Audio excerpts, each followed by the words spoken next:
irmãos queridos aqui presentes, né, que estão conosco nesse momento, e aqueles a posteriori que ouvirem essa reflexão do Evangelho de hoje, da nossa casa, que nos acolhe tão bem,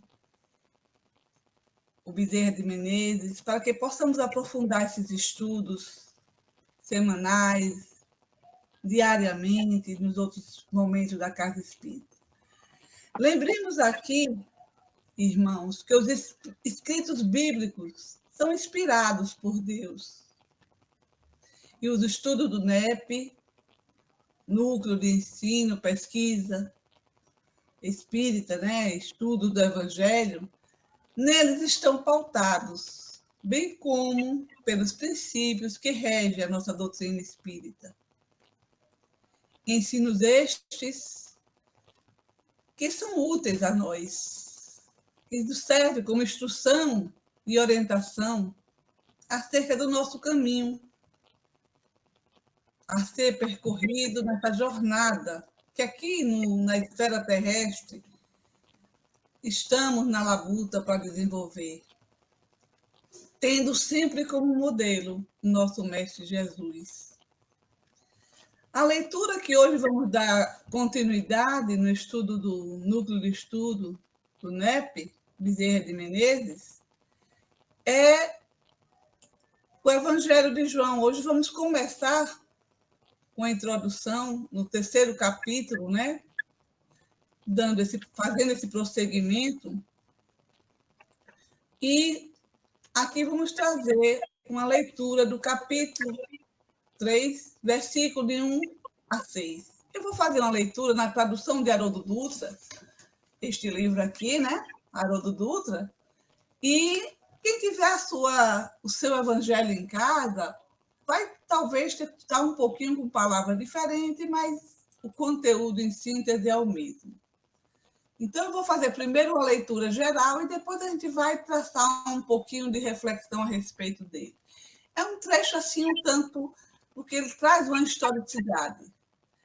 No ano 15º do Império de Tibério César, quando Pôncio Pilatos governava a Judéia, Herodes era tetrarca da Galileia, Felipe, seu irmão, tetrarca da região de Itureia e da Traconites, e Lisânias, tetrarca de Abilene. Isso porque essa região, né, só lembrando aqui um pouco, que é dividida, como até hoje nós fazemos isso, né, no nosso governo. Temos um presidente, temos os governadores, os prefeitos, então tetrarca é porque é dividido a região em 4 partes para ter os seus gestores. Durante o sumo sacerdócio de Anás e Caifás, veio a palavra de Deus sobre João, filho de Zacarias, no deserto. E toda a circunviância do Jordão veio até ele, enquanto anunciava o mergulho do arrependimento para perdão dos pecados, como está escrito no livro do profeta Isaías, que diz: vós que clama no deserto, preparai o caminho do Senhor, tornai retas suas sendas. 6,5 ele complementa: todo vale será elevado, todo monte e colina rebaixados. As vias tortuosas se tornarão retas e as acidentadas se tornarão caminhos planos, e toda a carne verá a salvação. Então, amigos do caminho espírita, como podemos ver, esse título é dado por Haroldo Dutra, que ele chama de Ministério do Precursor. Então, nós vamos começar a falar o que vinha a ser esse ministério. É um termo que, olhando nos dicionários bíblicos, ele se refere a um serviço dedicado a Deus e ao próximo. E vai funcionar como um chamado de Deus para servir de uma forma de acordo com aquilo que Deus nos ensina, através dos seus evangelhos. Os que são chamados, eles são encorajados a usar os seus talentos e dons para edificar os ensinos de Jesus. Nós vemos aqui no dia a dia, quando a gente lida com isso, né? Até nos nossos estudos, um tem habilidade para uma coisa, um tem habilidade para outra, e isso é feito com o mesmo propósito, como um ministério aqui. Então, em síntese, é uma forma de servir, de cuidar das necessidades espirituais e físicas das pessoas. Então, o título é Precursor, Ministério do Precursor. E o que vem a ser o precursor? É bom a gente saber. É aquele que vem antes e prepara o povo para as mudanças tão esperadas pelo seu povo. Né? É comum até hoje, né? Quando uma autoridade vai a algum país, a algum estado diferente, vai uma comitiva na frente. Assim, representa aqui João Batista, o precursor, que vai à frente de Jesus, como veremos mais adiante, já vimos também em outros estudos aqui. O precursor aqui, no caso, é João Batista. João Batista, o filho de Zacarias e de Isabel. Aqui nós vamos começar a pontuar algumas coisas interessantes. Vamos lembrar o vínculo que se apresenta em Lucas entre João e Jesus. Já na sua concepção, na barriga ainda da sua mãe, né? Nós já vemos isso, né? A concepção deles se dá no mesmo momento, praticamente. Um antecede o outro. O anjo anuncia para Zacarias, o anjo anuncia para Maria a vinda, né? A concepção de Jesus. E quando Maria, já grávida, se dirige em um determinado momento ao encontro de Isabel, ela o saúda, dizendo, sentindo no seu ventre a agitação daquele ser que ali estava no seu ventre. E ela saúda Maria, dizendo, bendita és tu entre as mulheres e bendito é o fruto do teu ventre. E o que se passa que me visita a mãe do meu Senhor. Então, ela não sabia, e aí já se manifesta essa diríamos assim, esses vínculos que vão acontecendo ao longo da história entre João e Jesus, mostrando que apesar de Jesus, apesar não, graças a Deus, Jesus ser um ser crístico, João ele estava bem próximo de Jesus.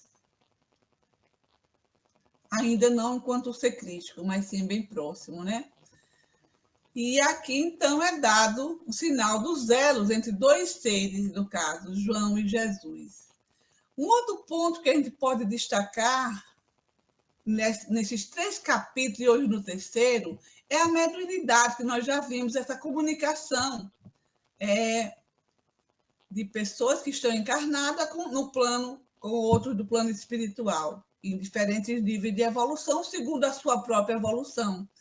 E aqui no versículo 2, 3, 2, a gente vê mais uma vez isso presente. Diz assim no 2, durante o sumo sacerdote de Anás e Caifás, veio a palavra de Deus sobre João.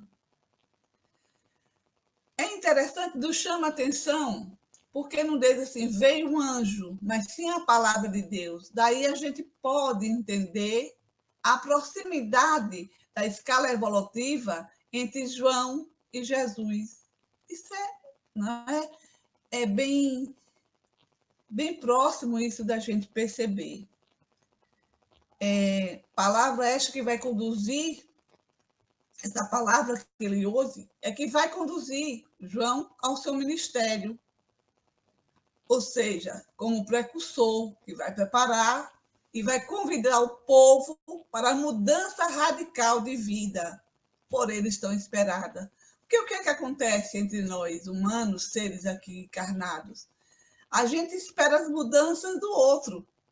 O governo mude, que a autoridade mude, mas a nossa, a gente não se preocupa tanto, né? Porque fica esperando que o outro nos mude também. E nós só temos poder de mudar a nós mesmos e, através do exemplo, poder, como Jesus fez, servir de modelo, de guia, de uma maneira mais simples, né?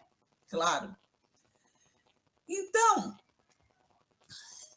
como nós vimos, isso foi falando do que a gente vai percebendo nesse trecho do Evangelho. Um outro dado interessante que a gente percebe aí é esse dado que o evangelista Lucas traz, apresentando um contexto histórico, que chega a ser pesado, que a gente não entende tanto, né? Da época em que ele transitava nessa região.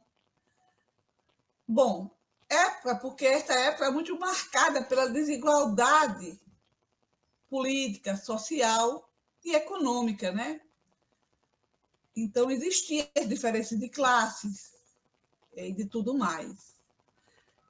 Então, essa datação também histórica que se apresenta aí no versículo 2, ela mostra que Lucas coloca os reis terrestres e as autoridades religiosas, porque ele se refere aos dois, né? Tanto os subsacerdotes como aos imperadores, seus tetrarcas,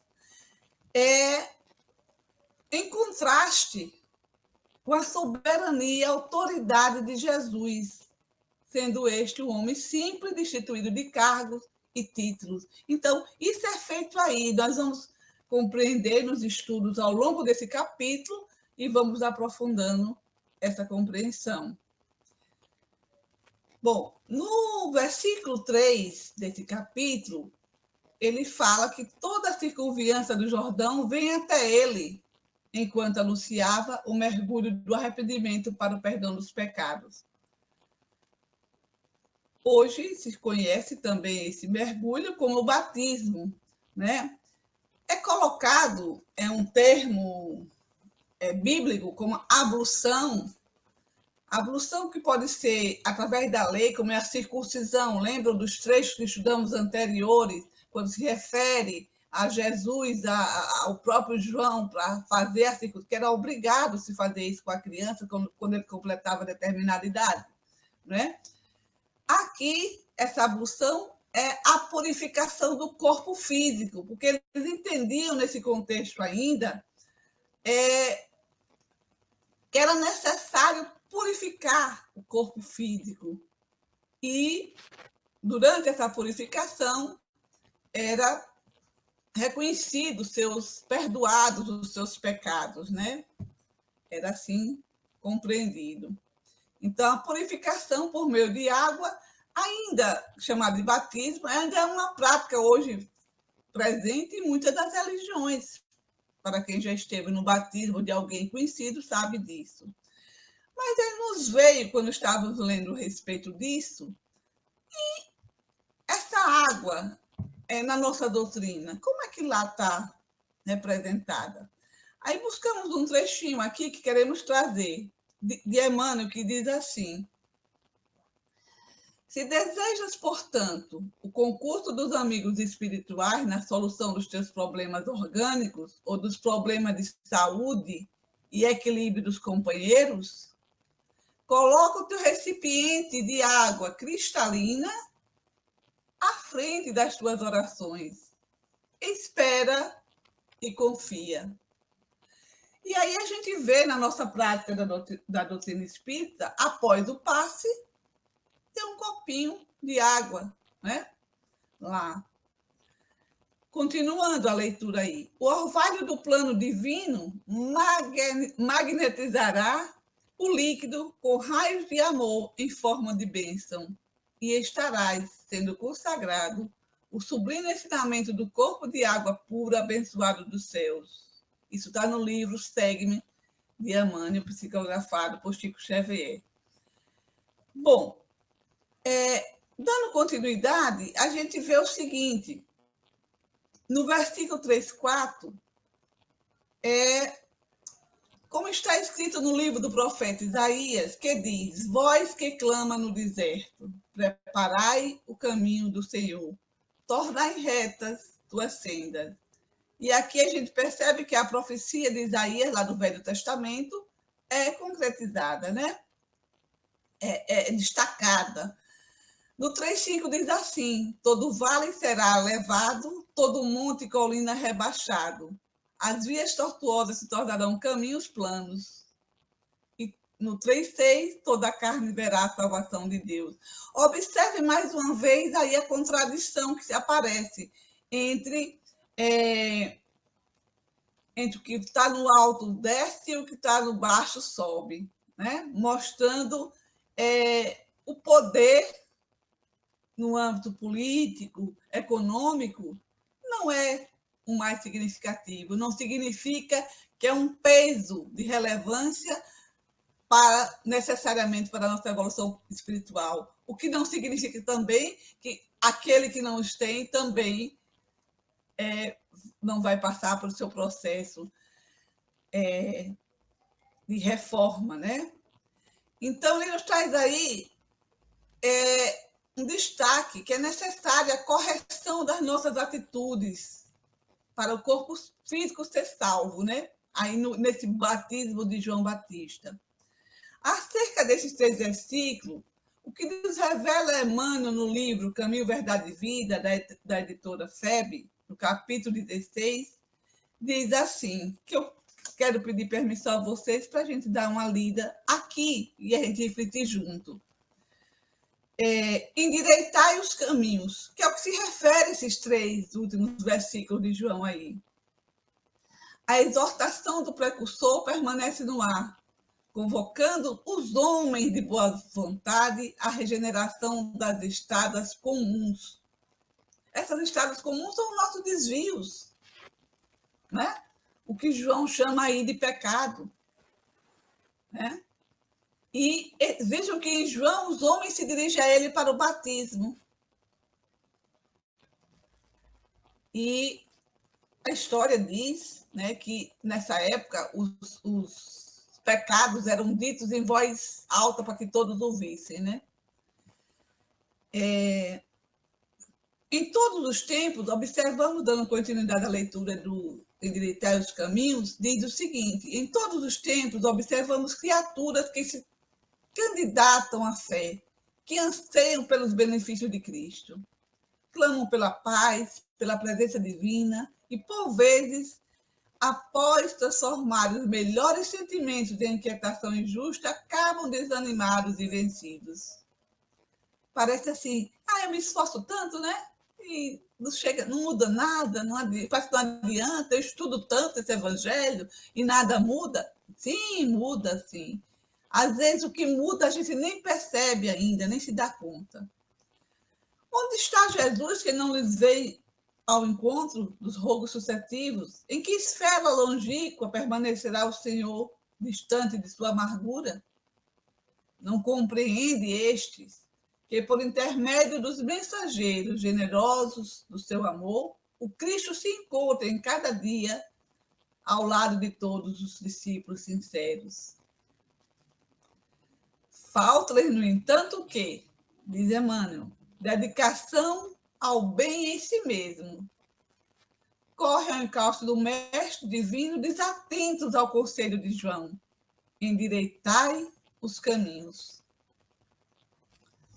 Para que alguém sinta a influência santificadora do Cristo, é preciso retificar, quer dizer, corrigir a estrada que ele tem vivido. Ou seja, os caminhos tortuosos que tem percorrido. Muitos choram de veredas do crime, lamentam-se nas lavaladoras do erro sistemático, invocam o céu sem um desapego às paixões do campo material. Aí me vem uma ideia assim, de que a lavagem do corpo físico representa um pouco esse desapego do plano material. Por que nós temos tanto medo de morrer ainda, mesmo sendo espírito e sabendo do processo?